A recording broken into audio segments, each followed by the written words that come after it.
अस्सलाम वालेकुम my family, कैसे हैं आप लोग। आई होप कि आप सब खैरियत से होंगे। आपकी दुआओं से अल्हम्दुलिल्लाह मैं भी बिल्कुल ठीक हूँ। सर्दी कम हो चुकी है और फरवरी का महीना शुरू हो चुका है। और फरवरी हम लोग के लिए बहुत ज़्यादा ख़ास महीना है क्योंकि फरवरी में हमारी शादी हुई थी। अब आप लोग गेस करिएगा कि कौन सी डेट में। और दूसरा है मेरे हस्बैंड का बर्थडे भी होता है फेब में। तो ये जो मंथ है ये हम लोगों के लिए बहुत अच्छा है और इंशाल्लाह अच्छा गुजरे, बस अल्लाह ताला से यही दुआ है। तो यहाँ पर आज मैं बनाने जा रही हूँ एक रेसिपी और वो है गाजर का हलवा। तो ये जो हलवा है ये मैंने हलवाई से पूछा है और बिल्कुल हलवाई वाला जो हलवा होता है ना, जैसे कि हम लोग कभी कभी ट्राई करते हैं, बहुत से लोगों का ये सवाल होता है कि हलवा काला हो जाता है, जो हलवाई में जो मतलब एक अच्छी सी खुशबू और वो होती है वो नहीं आ पाती घर पे बनाने पे। तो मैंने पूरी कोशिश की है कि मैं इस रेसिपी को एक हलवाई से पूछूं। तो यहाँ पर देखिए मेरा पूरा सेटअप लग चुका है। तो मैंने गाजर ली थी 2.5 किलो और इसे अभी मैंने अच्छे से वॉश कर लिया और जो ऊपर होता है उसको खुरच दिया और ऊपर और नीचे की कटिंग कर दी है। अब यहाँ पर मैं बैठकर आराम से पहले गाजर को कद्दूकस कर लेती हूँ, फिर आगे बताती हूँ कि इसमें क्या क्या करना होगा। तो बस आज का व्लॉग मैंने शुरू कर दिया और आप लोग व्लॉग में बने रहें। सो यहाँ पर मैं बैठ गई हूँ और ये देखिए मेरी एकदम फ्रेश फ्रेश सी लाल लाल सी गाजर है। बाल मेरे अभी सूखे नहीं थे इसलिए मैं ऐसे ही मतलब खोले हुए हूँ और एक आध जुल्फे गिर ना जाए हलवे में, इस बात का ध्यान देना है।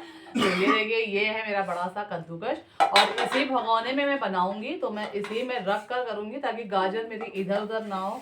तो जो बड़ा वाला छेद होता है ना, इससे हमें कद्दूकस करना है ऐसे।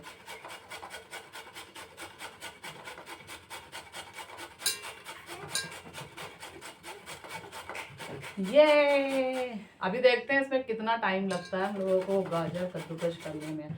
अच्छा, बहुत से लोग ऐसे होते हैं जिनको बना के दे दो वो खा तो बड़ी खुशी से लेते हैं, और अगर ये कह दो कि कुछ मतलब मेरे लिए ये काम कर दो तो उनको बड़ी आफत आ जाती है।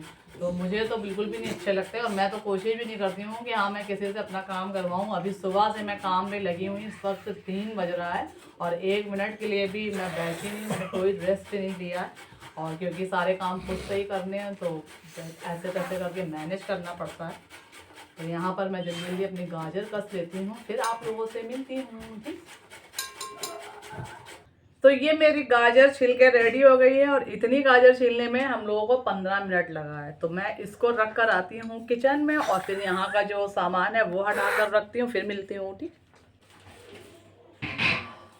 सो यहाँ पर मैं किचन में आ चुकी हूँ और ये रही कॉपी जिसपे मैंने लिखा हुआ था हलवाई से पूछकर कि इसमें क्या क्या मटेरियल पड़ेगा, कितनी क्वांटिटी में हमें क्या चीज़ें चाहिए। तो ये आपके लिए बहुत आसानी पैदा करेगा। अगर आप चाहें 10 किलो 20 किलो 30 किलो 40 किलो जितना भी हलवा बनाना चाहें वो आप इस मेजरमेंट से बना सकते हैं, बिल्कुल हलवाइयों के जैसा। तो यहाँ पर देखिए मैंने जो कद्दूकस की थी ये गाजर, ठीक है। तो इसको मैंने भगोने में इसलिए किया था कि ये गहरा बर्तन मैं इसी में ही बना भी लूंगी तो इधर उधर मतलब भागेगी नहीं, वरना बहुत ज़्यादा गंदगी होती है और अपना काम और ना बढ़ाना पड़ता है। इसलिए मैंने सोचा कि मैं इसी में ही करती हूँ, इसी में ही मैं हलवा बनाऊंगी। एक चीज़ मुझे नहीं समझ में आती, जो गाजर कसने वाला कद्दूकस होता है उसको कद्दूकस क्यों बोलते हैं ये मुझे बताइएगा आप लोग, अगर आप लोग को पता हो कि इसको कद्दूकस क्यों बोलते हैं। होता तो वो एक मतलब बर्तन टाइप है और स्टील का होता है, उस कद्दू का कोई शेप भी नहीं होता उसमें, जो उसको कद्दूकस कहा जाता है। पता नहीं किसने नाम रखा। तो चलिए सबसे पहले हम इस भगोनों को चढ़ाते हैं गैस पर। बिस्मिल्लाहिर्रहमानिर्रहीम। ये देखिए मैंने गैस को ऑन कर दिया है और इसे मैं मीडियम फ्लेम पे पकाऊंगी। अभी ये काफ़ी पानी रिलीज़ करेगा तो इसका पानी को हमें खुश्क करना है, हमें जलाना है। तो इसका फ्लेम हम मीडियम रखेंगे ताकि हमारी जो गाजर है वो नीचे जले नहीं, ठीक है। और हम इसे लगातार चलाते रहेंगे ताकि ये नीचे से लगे ना। अभी ये काफ़ी पानी छोड़ेगा तो हमें चलाते रहना है इसे, इस बात का आपको ध्यान रखना है। ये रहा। और इस वक्त ना 5:15 हो रहा है तो देखते हैं हम कितना टाइम लगता है इसका जो पानी निकलेगा उसको खुश्क करने में। 10 से 15 मिनट उन्होंने बोला था जो हलवाई थे कि 10 से 15 मिनट तक आपको इसको एकदम अच्छे से पका लेना है। इसका जो भी पानी होगा वो भी सूख जाएगा, ठीक है। तो हम लगातार चलाते हुए इसे पकाएंगे। और ये गाजर बहुत अच्छी थी, हमने इसको टेस्ट किया था, काफ़ी मीठी गाजर थी। इसमें जो येलो पार्ट होता है ना वो भी नहीं निकला था। और येलो पार्ट वाली गाजर अच्छी नहीं होती क्योंकि उसका जो पीला पीला पार्ट होता है बड़ा अकराहट सा उसका टेस्ट होता है। ये पूरी गाजर एकदम मीठी थी, बहुत अच्छी गाजर थी ये। यहाँ पर मुझे 15 मिनट हो गए। ये देखिए, अगर आप लोगों को दिख रहा हो, ये पानी देखिए कितना छूटा है। अभी इसमें पानी है तो इसे हमें और देर तक अभी पकाना है। पूरा पानी इसका हम लोगों को जला लेना है गाजर का, ठीक है।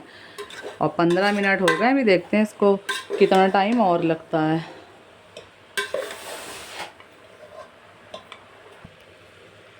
ये देखिए मैंने क्या किया, गाजर को सबको मैंने इस साइड पर कर दिया और खूब ऐसे से दबा दिया। अभी देखिए इसमें कितना ढेर सारा बीच में पानी है। इस पानी को हमें जलाना है, तभी जो गाजर की एक स्मेल होती है ना, तभी वो स्मेल जाएगी। तो मैंने ऐसे ऐसे दबा दबा कर जितना पानी था वो सब निकाल लिया। ये बीच में पानी है तो इसे हम जलाएंगे, ठीक है। ये देखिए यहाँ का जो पानी था वो सारा जल चुका है और इतना पानी जलाने में हमको लगे हैं पूरे 25 मिनट। तो अब तो मेरे ख्याल से इसमें कोई पानी नहीं है, अभी हल्का फुल्का सा है, थोड़ा सा मैं और पका लेती हूँ इसे। ये पानी जलाना बहुत ज़रूरी होता है वरना इसमें जो गाजर में एक स्मेल आती है ना वो आती है। तो इसलिए मैं सोच रही हूँ अभी मैं इसे थोड़ा सा और पका लेती हूँ 10 मिनट तक। बस 10 मिनट में और जल ही जाएगा, थोड़ा सा दाब दाब के इस तरीके से कि थोड़ा सा ये पानी रिलीज़ करे और उसी पानी को मुझे जलाना है। 10 मिनट और मैंने इसको पकाया है। अब इसमें पानी देखिए बिल्कुल भी नहीं है क्योंकि हल्का हल्का सा ये नीचे लगने लगा है और ऐसे दबाने पर भी पानी नहीं आ रहा। अब दूसरा स्टेप इसका है चीनी। अब हम इसमें डालेंगे चीनी। तो जैसा कि मैंने आप लोगों से बताया था कि इसका एक मेज़रमेंट होता है। तो 1 किलो जो गाजर होती है उसमें 300 ग्राम चीनी लेना चाहिए, 100 ग्राम खोया और 30 ग्राम देसी घी। अगर आपके पास देसी घी नहीं है तो आप डालडा भी यूज़ कर सकते हैं।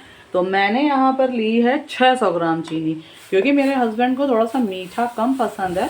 और ये वैसे भी आपके टेस्ट पर ही डिपेंड है, बहुत से लोगों को बहुत ज़्यादा मीठा अच्छा लगता है तो फिर आप अपने टेस्ट के मुताबिक डाल सकते हैं।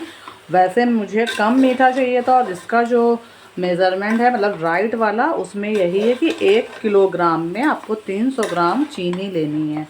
तो मैंने डाली है टोटल 600 ग्राम, लेकिन मैंने 2.5 किलो गाजर ली थी तो उस हिसाब से मुझे 150 इसमें और डालनी चाहिए, लेकिन नहीं मुझे मीठा कम चाहिए इसलिए मैं इतनी चीनी डाल रही हूँ। और अब हम इसको भी ऐसे ही पकाएंगे लगातार चलाते हुए क्योंकि अब फिर से पानी रिलीज़ होगा और इस पानी को भी हमें जलाना है, एकदम खुश्क करना है, ठीक। तो ये रहा मेरा चम्मच और मैं इसे चलाती रहूँगी। अभी ये फिर से पानी छोड़ेगा और पानी खुश्क होने तक हमें इसकी समझ लीजिए भुनाई करनी है। अब देखते हैं इसमें कितना टाइम लगता है। उस वाले गाजर के पानी को जलाने में हमें पूरे 30 मिनट लगे थे और मुझे लगता है अभी इसमें भी 30 मिनट ही लगेंगे, ठीक है। तो हम इसको भी जल्दी से जला लेते हैं। जल्दी से क्या, जितना टाइम लगेगा उतना ही लगेगा, ठीक है। आदत से मजबूर है ना, ऐसे बोल देते हैं। तो इसको भी हम जलाते हैं। अभी ये जब शक्कर मेल्ट होगी तो ये अपना पानी रिलीज़ करेगी और फिर इसके बाद हमें इस पानी को खुश्क करना है। देखिए कलर मेरा चेंज नहीं हुआ, जैसा गाजर का कलर था ये वैसे ही है अभी भी। ये देखिए मैंने उसी तरीके से इसमें भी किया था कि सारा ये जो गाजर है इसको मैंने साइड में लगा दिया था और मोस्टली पानी इसका सूख चुका है, लेकिन हमें अभी इसे थोड़ी देर भूनना है, यानी कि कसना है, इसको बोलते हैं कसते हैं। तो इसको हमें थोड़ी देर और भूनना है। इसका जो पानी है एकदम लगे कि हाँ अब ये खुश्क हो गया है, तब तक हम इसे थोड़ा भूनेंगे। और अभी तक मेरा पूरा टाइम हो चुका है आधा घंटा, मुझे आधा घंटा लग चुका है। पहले वाला जो पानी था वो भी समझ लीजिए 30 मिनट में जला था और इसको भी करते करते मुझे 30 मिनट हो गए हैं। ओ मेरा हाथ जल गया। देखिए कलर बिल्कुल चेंज नहीं हुआ है, वैसे ही है गाजर का जैसा कि था, रेड रेड सा। इसको दबा दबा कर हम अभी कसेंगे बहुत देर तक, जब तक कि लगे कि हाँ ये पानी थोड़ा सा सूख चुका है। ये देखिए पानी तो मोस्टली सूख चुका है, मुझे दिख तो नहीं रहा है पानी इसमें बिल्कुल भी। ये देखिए और अब हम इस स्टेज पर डालेंगे देसी घी। तो ये रहा 60 ग्राम देसी घी, इसको मैं इसमें डाल दूँगी। देसी घी आपके पास नहीं है तो आप लोग डालडा में भी बना सकते हैं, लेकिन रिफाइंड में बिल्कुल भी नहीं बनाना है, ठीक है, इस बात का ध्यान रखना। और मैंने उनसे पूछा था तो वो बोल रहे थे कि बिना घी के भी आप लोग बना सकते हैं। इसको भी हम डाल के थोड़ी देर भूनेंगे। अगर कोई भी घी नहीं है आपके पास तो इसी तरीके से खोया तो इसमें डलेगा ही। और कुछ लोग दूध डालते हैं ना, तो जब मैंने इसका पानी खुश्क किया था तो उस टाइम पर आप लोग दूध भी डाल सकते हो। दूध की भी जो क्वांटिटी होती है वो 1 किलो में 40 ग्राम दूध डाला जाता है। अब मैं थोड़ी देर घी डालकर इसको भूनूंगी अच्छे से, ताकि घी की जो स्मेल है वो पूरे हलवे में चली जाए आराम से। अब इसमें पानी नहीं है, थोड़ी देर से भूनते हैं इसे।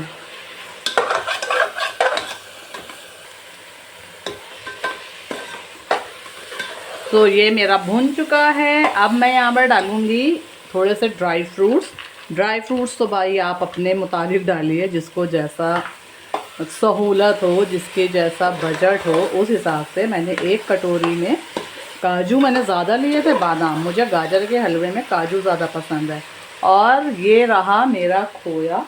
तो खोया तो मैंने आप लोगों को बताया था ना 100 ग्राम, और ये है मेरा 250 ग्राम खोया। तो ये मैं डालूँगी। थोड़ा सा मैंने ऊपर उठा लिया है, तो उसको मैं जब ऊपर से सर्व करूँगी तब मैं डालूँगी। और इसको भी हम अच्छे से मिक्स करते हैं।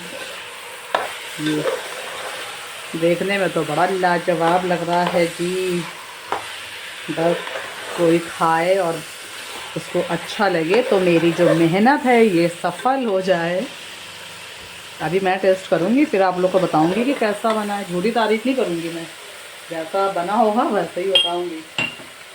और ये मैंने 10 से 12 इलायची का पाउडर बनाया है कलर में, तो ये भी मैं डाल दूँगी। मैं इलायची ज़रूर डालती हूँ मीठी चीज़ों में, इसका जो फ्लेवर होता है वो बहुत अच्छा होता है। तो फिर से हम मिक्स कर देते हैं ऐसे, और इसको अच्छे से मिला देते हैं ताकि इलायची जो है वो पूरे हलवे में मिल जाए। ये तो कपड़े में आग लग गई थी, ये देखिए, जिससे मैं पकड़ रही थी। अल्लाह तेरा शुक्र है। तो ये हो गया है मेरा हलवा रेडी, और मैं गैस को ऑफ कर देती हूँ। चलिए अब हम इसे फटाफट से सर्व करते हैं एक अच्छे से बॉल में, ताकि इसका जो टेस्ट है वो और भी ज़्यादा बढ़ जाए। जब बर्तन अच्छे होते हैं तो कोई भी चीज़ और ज़्यादा मतलब खाने की तरफ अट्रैक्ट करती है। तो ये रहा मेरा हलवा, और इसे मैं ऊपर से खोए से और गार्निश करूँगी। ये रहा थोड़ा सा खोया। अब देखिए ये कितना प्यारा लग रहा है देखने में, और खाने में भी बहुत यमी है। अभी मैं टेस्ट करके आप लोग को बताती हूँ फिर से, ठीक है। क्यों जल गए ना इतना अच्छा हलवा देखकर? मेरे पास देखो हलवाइयों वाला हलवा है। शाइयों पास भी आ गई। सो ये रहा मेरा हलवा। अब मैं इसे टेस्ट करती हूँ और आप लोग को बताती हूँ। बिस्मिल्लाहिर्रहमानिर्रहीम।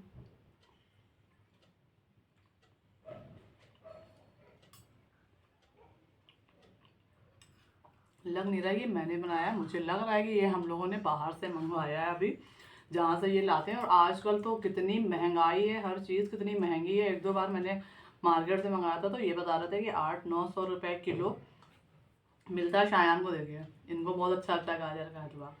और जब मैं ऐसी चीज़ें बनाती हूँ तो बस आप लोगों के साथ इसलिए मैं शेयर करती हूँ कि बहुत से लोग होते हैं जिन्हें रेसिपी बनाना नहीं आता है, और मुझे जो हुनर अल्लाह ताला ने दिया है मैं दूसरों के साथ शेयर करूँ। लेकिन हाँ, ये भी मैं सोचती हूँ कि बहुत से लोग ऐसे हैं जिन्हें 2 वक्त का खाना भी नहीं नसीब होता। बस उनके लिए कुछ कर तो नहीं सकती। दिल से दुआ है अल्लाह ताला सबको बेपनाह रिस्क दे, जिनके हालात ख़राब हैं उनके अच्छे हालात कर दे, आमीन सुम्मा आमीन। और जो तूने मुझे दिया उससे कहीं ज़्यादा दूसरों को दे दे, बस मैं ये लोगों के लिए दुआ कर सकती हूँ। और यहाँ पर मैं इंजॉय कर रही हूँ हलवा। और अभी बहुत से लोग होंगे जब वो ये देखेंगे कि मैंने हलवा बनाया तो बोलेंगे मुझे भी चाहिए, मुझे भी चाहिए। तो जिसको भी हलवा खाना है वो मेरे घर आ जाए। तो अभी आप लोगों को मिल जाएगा 1-2 दिन में, वरना ख़त्म हो जाएगा, क्योंकि शायान से तो कुछ बच नहीं सकता। जो चीज़ें इनको पसंद हो तो वो तो ये छोड़ ही नहीं सकते। और हाँ, जो लोग मतलब हम लोगों के सबके आसपास कुछ लोग ऐसे होते हैं ना कि जो मतलब परस्त लोग, तो रेहाना से दुश्मनी लेने में ना खुद का ही नुकसान होता है। हमेशा ये समझ लो, क्योंकि रेहाना का दिल अल्लाह ताला ने बहुत बड़ा बनाया है। वो जो खाती है दूसरों को खिला के खाती है, उसे खुशी होती है और दूसरों के काम आ सकती है तो ज़रूर खड़ी रहती है। बहुत से लोग ऐसे थे मेरी ज़िंदगी में, अल्लाह ताला ने मुझे मिलवाए थे, जो मुझसे काम तो ले लेते थे, जब तक उनका काम है तो मैं बहुत अच्छी, उसके बाद दूसरे लोगों से मेरी बुराइयां करना। तो और मेरे घर की जो भी चीज़ें होती थी मैं खुशी खुशी उन लोगों को देती थी पका कर, ये दे दो वो दे दो, तुम्हारे हाथ की कढ़ी बहुत अच्छी लगती, तुम ये बहुत अच्छा बनाती, तुम वो बहुत अच्छे जो। तो मैं तो दिल से देती थी कि चलो किसी को अच्छा लग रहा। लेकिन जब मुझे पता चला कि ये लोग आस्तीन का सांप हैं कि खा रहे हैं और फिर पीठ पीछे मेरे ही लिए इतनी बुराइयां कर रहे हैं लोगों से, आज मैं वीडियो बनाती हूँ उसमें भी उन लोगों को बहुत दिक्कत, लेकिन मैं परवाह नहीं करती। मैं जब अच्छी हूँ, जब दूसरा मेरे साथ अच्छा है, और अगर दूसरा मेरे साथ कुछ कलाकारी करता है ना, तो मैं ऐसे लोगों के लिए नो लिफ्ट का बोर्ड लगाती हूँ। दूर रहो, दुरुस्त रहो, मुझे उनसे कोई मतलब नहीं है, कोई लेना देना नहीं है, ना मैं कभी किसी का बुरा सोच सकती हूँ। क्योंकि मेरा ईमान ये है, अगर मैंने किसी का बुरा सोचा ना तो अल्लाह ताला मेरे साथ भी बुरा करेगा, और मैं अल्लाह का डर रखती हूँ, मुझे बंदों से कोई फ़र्क नहीं पड़ता। हाँ, इस टाइप के लोगों की जब हमारे सामने असलियत आती है तो बस अल्लाह ताला इसलिए असलियत लाते हैं कि देख लीजिए आप किसी के लिए कितना अच्छा सोच रहे हैं और ये बंदा आपके बारे में क्या सोचता है। तो ऐसे लोगों से दूर रहो, दुरुस्त रहो, इसी में बेहतरी है। और अपनी ज़िंदगी में इन्हीं सारी चीज़ों से सुकून मतलब आता है हमारी अपनी ज़िंदगियों में। तो आप लोगों के भी आसपास ऐसे लोग होंगे, और ये कौन लोग होते हैं? हमारे अपने सही है, जो रिलेटिव होते हैं। जो दूर का होता है, बाहर का होता है, उसको इतनी पता नहीं होती है कि हम बेटा अभी दे रही हूँ, मैं बात कर लूँ व्यूवर से। तो जो बाहर के लोग होते हैं उन्हें नहीं पता होता ना कि हम लोग क्या कर रहे हैं, कैसे रह रहे हैं। जो हमारे अपने होते हैं ना, उनको हर चीज़ की तलाश होती है। अरे आज इसके घर में ये चीज़ आ गई, आज इसके घर में वो आ गई, तो उनको खौलन होने लगती। और आज अगर हमने खाना नहीं खाया तो उसकी फिक्र किसी को नहीं होती है।